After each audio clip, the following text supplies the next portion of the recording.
Guys আজকে চলে এসেছি আমি আমার বাড়িতে। বাড়ির পাশের পাড়ার পুজোয় একটু আগে পুষ্পাঞ্জলি দিয়ে আসলাম। তো পুষ্পাঞ্জলি দিয়ে আসার পর মনে হলো আজকে তোমাদের সাথে আমার বাড়ির ফুলের বাগানটা শেয়ার করব। তো সেই ফুলের বাগানের যে মালিক সে আমার পাশেই দাঁড়িয়ে, যে এই যে আমার বোন, বোন না ঠিক দিদি, কেননা আমাকে সবসময় শাসন করে, মারে, ধরে।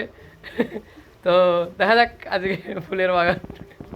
এই যে এখানে ফুলের বাগানে ফুল, এটা আমাদের পুকুরের ধারে মানে বানিয়েছে বাগানটা। তো অনেক রকমের ফুল গাছ আছে, অনেক ফুল ফোটেনি, অনেক ফুল ফুটেছে, অনেক ফুল ফুটেছিল কদিন আগে, তো এখনই হয়ে গেছে।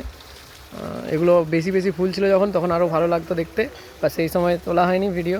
তো এই মুহূর্তে এখন অনেক রকমের গোলাপ আছে, অনেক রকমের কালারের।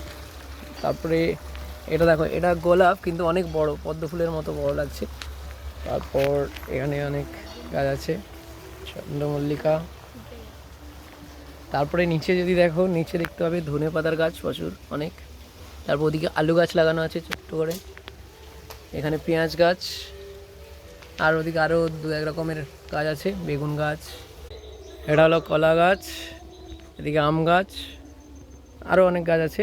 তো এইখানে একটা আছে আপেল গাছ, যেটা আমার বোন এমনি আপেলের বীজ খেয়ে লাগিয়েছিল, তারপর দেখেছে বড় হয়ে গেছে অনেকটা গাছ। তো দেখা যাক কবে আপেল হয়, যখন আপেল হবে শেয়ার করবো তোমাদের সাথে।